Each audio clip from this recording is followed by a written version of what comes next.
Kesibukan di jalan raya dilihat umpama tidak pernah tidur, menunjukkan ia dimanfaatkan sepenuhnya oleh pengguna. Tidak kira jenis kenderaan yang dipandu, pasti mengalami tekanan apabila berhadapan dengan kesesakan lalu lintas. Pelbagai faktor yang menjurus kepada tekanan pengguna di jalan raya, antaranya kegiatan samseng jalanan yang berunsur keganasan dan mengancam keselamatan pengguna lain. Hal ini boleh menimbulkan perasaan takut kepada komuniti, khususnya pengguna jalan raya yang lebih berusia maupun dalam kalangan wanita. Luahan masyarakat menerusi paparan akhbar dan media sosial mendapati kesesakan jalan raya yang berpunca daripada sistem tol yang kurang cekap, umpama penambah rasa dalam masakan. Tidak termasuk lagi dengan kerosakan jalan yang menyebabkan risiko kepada pemandu dan juga kenderaan yang dinaiki. Sudahlah berhabis duit untuk membaiki kenderaan, ditambah pula masalah kelewatan untuk ke destinasi yang dituju. Ada juga kes yang berpunca daripada pengguna jalan raya itu sendiri. Sehingga Oktober 2023, Jabatan Pengangkutan Jalan JPJ merekodkan 90% kemalangan yang berlaku di negara ini adalah disebabkan sikap pemandu itu sendiri. Melihat dan mendengar sahaja sudah stres, apatah lagi mengalaminya. Diskusi kali ini merungkai solusi terbaik dalam menjaga kesihatan mental pengguna jalan raya. Baik, kembali bersama kami di Malaysia hari ini. Itu yang kita akan bincangkan menjadi intipati utama berkaitan dengan kemalangan ataupun sikap. Kenapa bila kita ni menjadi pengguna jalan raya, kadang-kadang okeylah mungkin kalau dia ni jenis yang baran apa semua dalam kehidupan kita fahamlah kan. Tapi kalau dia ni jenis yang sebenarnya okey je. Tapi bila memandu je dia boleh berubah. Adakah benda-benda macam ni melibatkan kesihatan mental lah ni Fariha? Kan itu kadang-kadang kita tahu kadang-kadang ada juga di sekeliling kita yang begitu kan. Awak macam tu ke? Tidak. Sekeliling saya? Saya nampak je garang. Tapi saya bawa kereta okey. Baik. Signal bagi semua. Kalau marah pun macam kita seorang je lah. Okay. Kita tak adalah hon-hon. Hon-hon jangan pandang saya macam tu. Takut. Kita memang garang. Okey. Kita perkenalkan tetamu kita hari ini iaitu Profesor Madya Dr. Foni Damiati Hutagalung, merupakan dari Jabatan Psikologi, Pendidikan dan Kaunseling, Fakulti Pendidikan Universiti Malaya. Kita nak berbicara berkenaan dengan adakah mereka ni mempunyai masalah mental, doktor, atau bagaimana. Jadi mungkin kita boleh tanya dulu, setakat ini di Malaysia, bagaimana doktor melihat kan keadaan-keadaan yang adakah ramai sebenarnya pengguna jalan raya ini mempunyai masalah sebegitu? Sebelum tu terima kasihlah kepada MHR yang menjemput saya pada pagi ini untuk membincangkan tentang perilaku manusia ni kan pada masa sekarang ini. Betul ya, kita dapati laporan-laporan terkini kan, kes-kes peningkatan masalah jenayah seperti tadi kan, samseng di jalan, perilaku yang tidak rasional dalam membawa kereta dan sebagainya ya. Dan salah satu disebabkan oleh personality. Pengemudi itu sendiri. Kita semua ni ada personalitinya masing-masing. Ya, mungkin tadi dikatakan kalau saya okey, dia personality seorang yang boleh adapt dengan situasi kesesakan jalan raya. Ada setengah person atau individu ya, dia mempunyai personality neurotics. Neurotics ni dia tak tahan terhadap tekanan, tak tahan terhadap emosi ya di jalan raya kan. Tak ada buat signal yang kadang-kadang tak bagi signal dia dah marah. Mudah tertekan dengan dan mudah ingin melepaskan kemarahan pada orang lain. Ini yang sebetulnya tanpa kita sedar ya, ianya banyak di Malaysia. Pengemudi-pengemudi atau pengguna jalan raya ini mempunyai personality yang sifatnya emosional, bukan rasional. Okey. Doktor, mungkin saya terpanggil dari sudut psikologinya. Seorang pengguna jalan raya ini apabila dia pegang steering saja dia berubah menjadi orang lain. Adakah itu menjadi medium ataupun tempat untuk dilepaskan segala tekanan yang disimpan daripada benda-benda yang lain ni? Contoh tempat kerja. Balik kita nak menghadap jalan ni. Kat situlah tempat kita luahkan segala benda. Orang potong kita pun kita marah. Macam apa gitu kan. psikologinya. Betul. Sebab tekanan ni di tempat pelbagai tempat kan.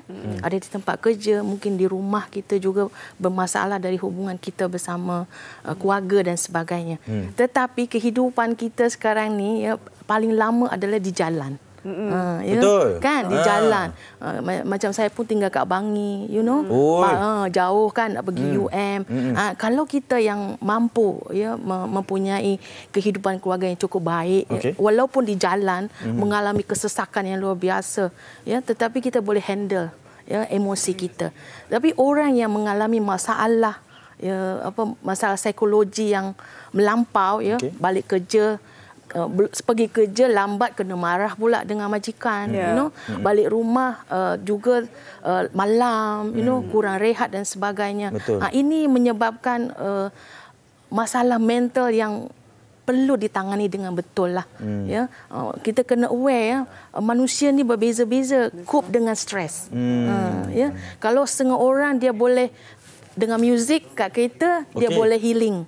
Dia boleh menerima, tak apalah ini biasa kan, rutin. Tetapi ada setengah orang yang tadi personality yang tak boleh nak adapt dengan emosi ni.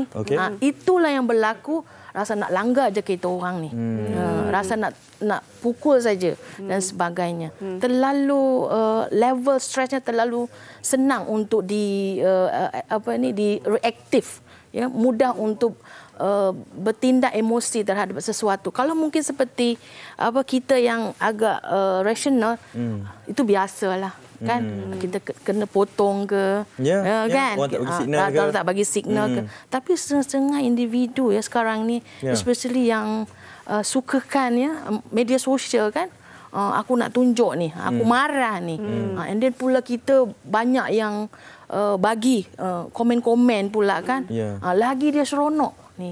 Sebab tingkah laku yang sebegini adalah repetitif, berulang-ulang. Dia bukan sesuatu yang baru dibuat. Tingkah laku yang suka agresif terhadap pengguna jalan raya. Yang lain ni adalah repetitif, berulang-ulang. Bila tadi doktor kata ada peningkatan kes berlaku di Malaysia, dan kita sudah maklum bahawa masalah ni memang dah lama. Tapi bagaimana kita bila tahun demi tahun, apakah sebenarnya cara yang terbaik kan untuk kita mengekang? Sebab saya rasa benda ni ada sampai tahap yang macam dia tak dapat mengawal marah tu sampai boleh dengan sengaja untuk kan melakukan macam doktor cakap tadi, melanggar kereta kan.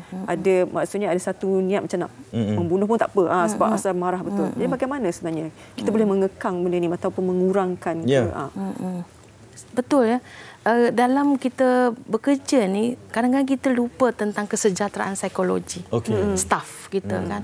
Tak semua syarikat atau majikan yang sangat menekankan tentang mungkin waktu anjal, mungkin ada masa-masa tertentu yang staf boleh atau pekerja boleh lebih diberi peluang untuk datang lambat dan sebagainya, kan, atau macam kita dulu PKP, kita boleh buat kerja juga kat rumah, sebab kehidupan semakin kita tengok sendiri kan, semakin susah.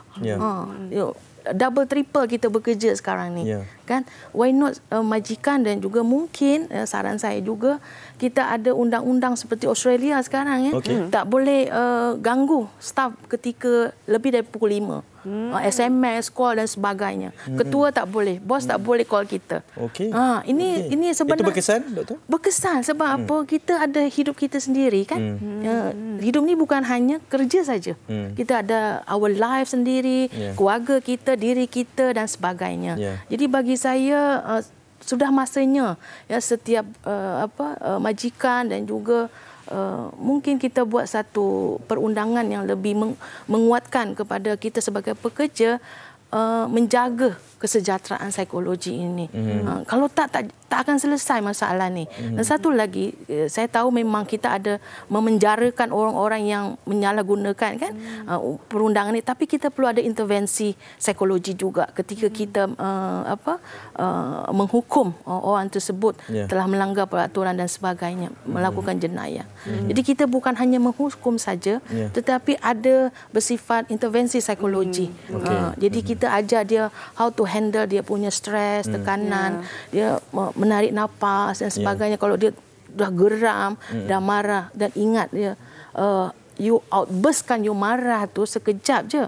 After that, the effect dia, your family, keluarga dan sebagainya, dibuang kerja, ya. You punya rekod, kalau macam kita orang penjawat awam, tak boleh sembarang. Memang tak akan boleh kerja dan tak buruklah you punya ini rekod. Okey, doktor. Itu mungkin intervensi daripada satu sudut pihak luar lah. Tapi kepada diri kita sendiri sebagai pengguna jalan raya. Kadang-kadang saya ni mungkin ada kenalan lah, mungkin ramai juga yang menonton ini boleh bersetuju dengan perkara ini. Ada orang yang rasa dia entitled apabila dia berada di atas jalan raya. Dia rasa macam okey, ini aku punya ni. Kadang-kadang bila dia bawa kereta, aku kereta yang lagi besar dari kau, so kau kena hormat aku. Dia kena macam tu kan. Dan kadang-kadang bila kita atas jalan raya, kita rasa kita lah king, orang tak boleh buat salah dengan kita ni. Ini mungkin isu personal ataupun peribadi kita sendiri dari sudut psikologinya. Kita merasakan kita lebih entitled daripada pengguna jalan raya yang lain. Saya bawa kereta, awak motor, awak kena hormat saya. Saya bawa lori lagi besar ni, awak kena hormat saya. Sebab saya ada lalu jalan-jalan yang macam tu. Lori tak bagi ni apa semua, walaupun mungkin dia sepatutnya di sebelah kiri apa semua kan. Tapi mungkin macam mana nak mendidik diri kita sendiri dari sudut psikologinya untuk memastikan bahawa pengguna jalan raya ni sama je. Nyawa itu sama mahalnya dan nyawa itu boleh menjadi sama murahnya kalau kita tak jaga betul-betul. Betul. Ego tu kena betul-betul dilihat semula lah. Ya, kita sama je kat jalan raya. You salah, you kena. Jadi kadang-kala dalam setiap kita di jalan raya tu perlu sometimes orang-orang yang mengingatkan dia semula. Ya, sebesar mana kereta awak, ya, kita pengguna jalan raya ni adalah mempunyai hak yang sama. Ikut peraturan. Dan kawalan dari segi emosi dan sebagainya itu juga perlu ditekankan. That's why saya selalu menekankan tentang stress management setiap staf kita kan. Walaupun dia bekerja pembawa lori dan sebagainya. Majikan kena ambil perhatian tentang kesihatan mental staf dia. You jangan hanya melihat dia bekerja saja. Tapi you kena tengok juga rekod-rekod dia. Kena tahu background dia kan. Kadang-kadang duduk dekat Negeri Sembilan, kerja dekat KL. Kan itu bangun pagi subuh-subuh lagi dan sebagainya, maknanya syarikat pun kena ambil, kena cakna lah. Itu maksud saya. Sebab kita ketika di jalan raya, kita dah masing-masing. Yang paling penting adalah majikan tu mengambil perhatian tentang psychological state pengguna jalan raya tersebut. Dan juga pekerja mereka lah. Pekerja mereka. Okey. Kita nak rikan juga, ini dari penonton Malaysia hari ini, dah titipkan di Facebook. Haris Fikri, masalah yang sentiasa mengganggu pengguna lain ialah pandu slow.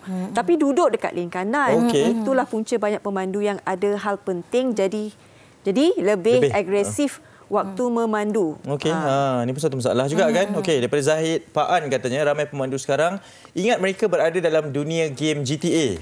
Yang laju-laju je. Sebab itu ramai pemandu tak ikut peraturan jalan raya. Sebab terpengaruh pula dengan faktor-faktor yang lain lah kan. Psikologi juga perkara-perkara seperti itu. Begitulah. Tadi saya katakan media sosial ni sangat kuat pengaruh terhadap kehidupan kita sekarang ini. So kalau dia kata tadi kan bawa slow tu kan lane kanan. Kita sepatutnya faham bawa kereta janganlah, kalau dah slow janganlah sebelah kanan. Pergilah sebelah kiri. Kanan tu untuk orang yang untuk laju. Nak cepat. So pengguna jalan raya perlu faham tentang hak dan kewajipan dia di jalan raya.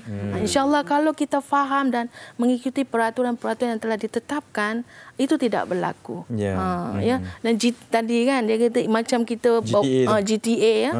Ini mentaliti yang bermasalah. This is reality. Kita bawa kereta, kalau kita mengikut GTA tadi, kita boleh melanggar dan juga menjadi kemalangan berlaku kan. Game lain lah. Game lain. Ini realiti, kita melibatkan orang ramai. Kereta yang banyak dan sebagainya. Berfikirlah secara dewasa dan matang ketika kita membawa kereta di jalan raya. Dua faktor individu kita sebagai pengguna kena tahulah sebenarnya kita pun ambil lesen, kita tahu kan. Kenalah selalu praktikkan. Keduanya ekosistem itulah. Majikan kan kena ambil cakna juga, kena tahu background ni pekerja ni duduk mana rumahnya. Kena itulah itu nanti sebenarnya bulan puasa kan, lepaskan awal sikit supaya tidak bersesak-sesak. Doktor, terima kasih banyak-banyak. Sama-sama. Nanti kita jemput lagi lah ya Profesor Madya Dr. Foni Damiati Hutagalung daripada Jabatan Psikologi Pendidikan dan Kaunseling, Fakulti Pendidikan Universiti Malaya bersama dengan kita. Nanti pandu berhati-hati balik UM ya.